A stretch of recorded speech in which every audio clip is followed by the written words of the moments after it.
There we go. Hey guys, 2K Plays, 2013 here.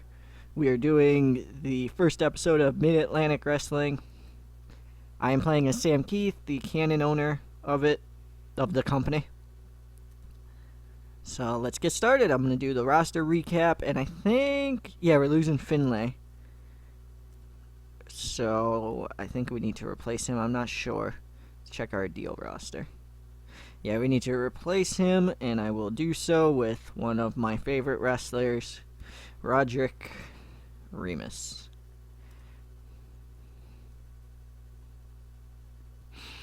And one of my goals will be to make Roderick Remus into a huge star. So that'll be fun. And that's about it. Mid-Atlantic is basically a developmental company without being assigned to anyone. They're supposed to be here. I'll pull up their profile. The idea was that the company would strive to achieve two main goals: to produce great young talent that can move on to bigger promotions and become stars, while at the same time being a self-sustaining, profitable company. They are, I guess, weird in the fact that they don't have any like they seem to be more focused on building stars than becoming a profitable company, and there's no allegory in the real world to that. They're their own company, but they're so much fun to play as, and as a traditional company, they're actually fairly easy to not fail at. So I will proceed to probably fail at that, at booking them, knowing that I just said that. Their first month is the Ripcord Invitational, based on their former owner, Ripcord, and it is a one-on-one tournament. I usually book it as an 8-man tournament, and I usually bring in at least one or two because they are in an alliance, the Confederation of the Territories, with the Coastal Zone and New York City Wrestling, along with a Canadian company who focuses on high flying and a lucha company. So that allows us to pull people in. And actually, let's do that right now, because we're going to do 2 alliance loans for the tournament. One of which will be Antonio Del Vecchio, which is a former Mid-Atlantic worker, so him coming back, pretty cool. And then we'll go to Ale, and bring in... Who do I want to bring in? I think Gino would work. Gino's a lot of money. And I don't really feel like having Gino win. And I don't know if he'll allow any of our guys to win. So I'm not going to.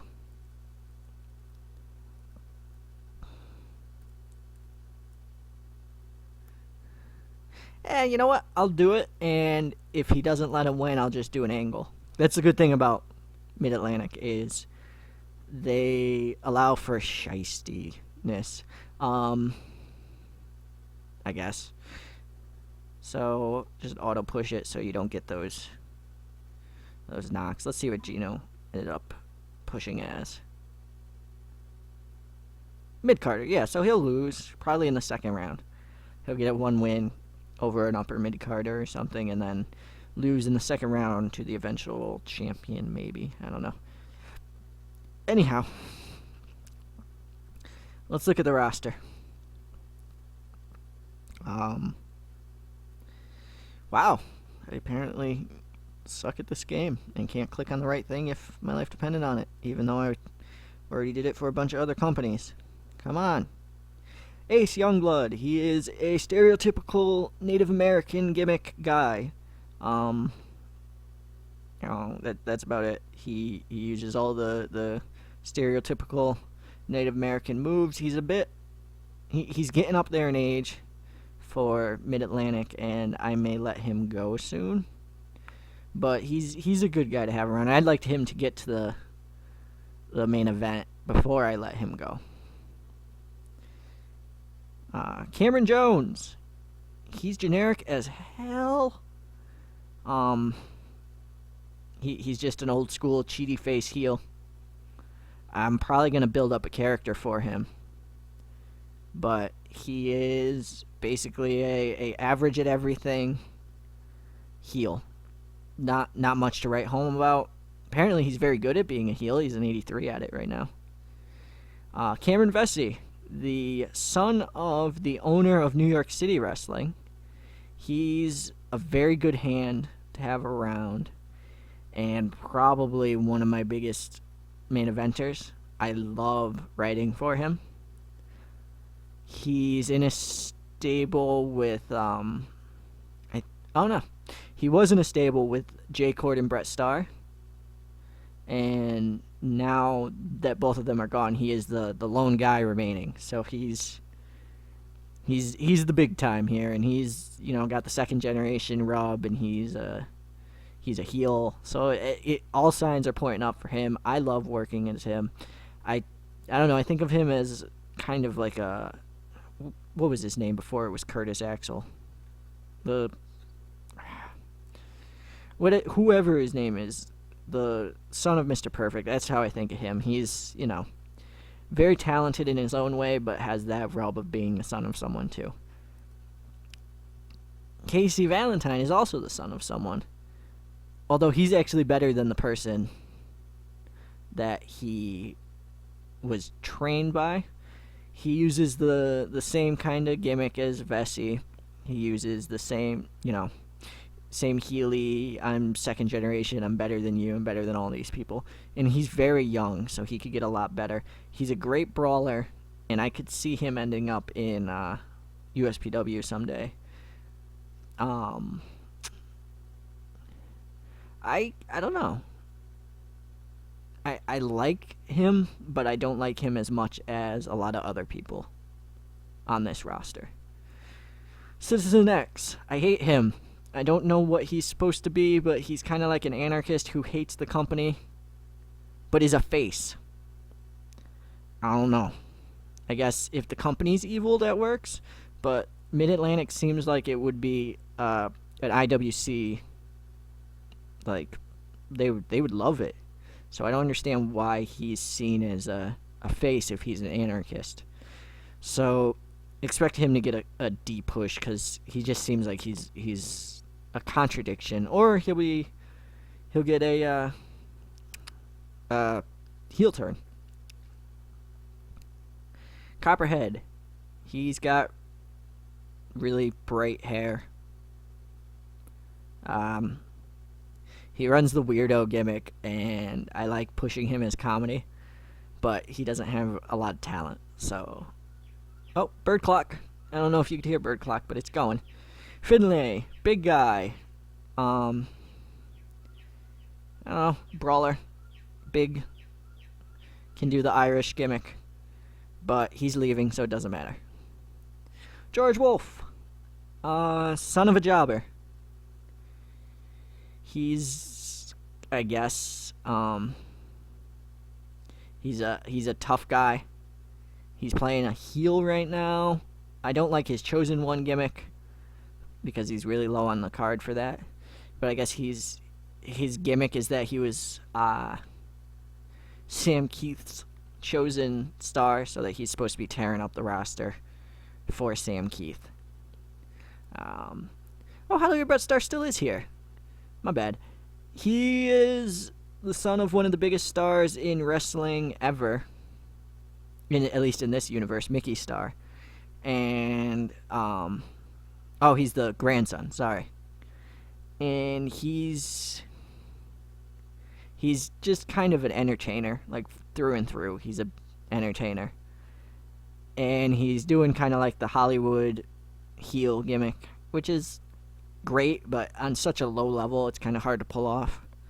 Like, if he was in a larger company, he might be able to pull it off better. But here, nah. Keith Vegas sucks. He is terrible. I do not like him. And he's 10 years pro, so he's, kind of too old for Mid-Atlantic. So he'll be gone soon. Bye, Keith Vegas. Max Mayhem. I push him as the 90s extreme guy. So, I don't know. He's the issue is that he is older, but he also has a good tag team with Ace Youngblood, so he'll probably stay as long as Ace does. Mean Gene Cadley is the trainer, basically. He's the one old guy who sticks around and is the backbone of the roster. He's a always in the main event type guy. Plays a machine heel, so he's the type of guy whose wrestling is wrestling, and we don't need these fancy antics type guy.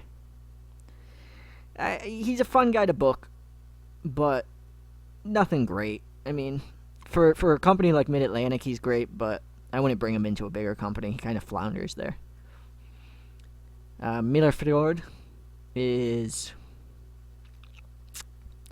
I don't know. I mean, he's athletic and average at everything in a face. He's like the face version of Cameron Jones. They need gimmicks. They need gimmicks bad. Both of them do. So, they're going to get ridiculous gimmicks, more than likely, so that I could either get really attached to them or throw them away. But there you go. They need something to save them. Robbie White, cocky heel, calls himself King of Charisma. He does have a lot of it. He's marked as a brawler, but he looks like an entertainer. I don't know. He's got that stupid goatee, and he looks like a douchebag heel. So I could have fun with him. Sid Collier, kind of like a young version of Mean Gene Catley. So he could get pushed, definitely, maybe in a team with Mean Gene. Rename him as Mean Sid Collier and Mean Gene Catley. The Means. Apparently he's in a tag team with Cameron Jones, but Cameron Jones needs a gimmick, and this guy's... I mean, he's got a machine gimmick, which is pretty generic, but I think I could tag him with Catley because they have similar skill sets. The Architect of Your Destruction. Apparently a How I Met Your Mother joke, but, I mean, he's good in the ring, but not great. He's got solid foundation, but nothing crazy. He's a technician.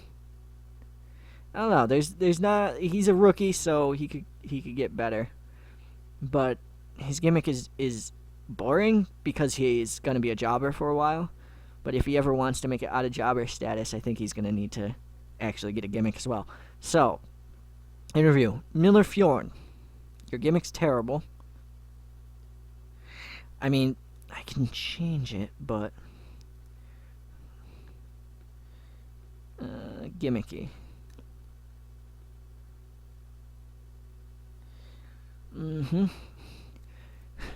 Cowboy Fjord. But he's from Pennsylvania. I don't think it would work well. He doesn't look like a hippie. Alright. Actually, I'm gonna give him an Insomniac. And,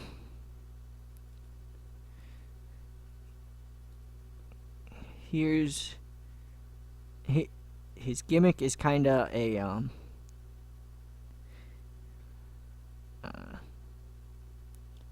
I can't edit it from there. Bloody hell. Miller.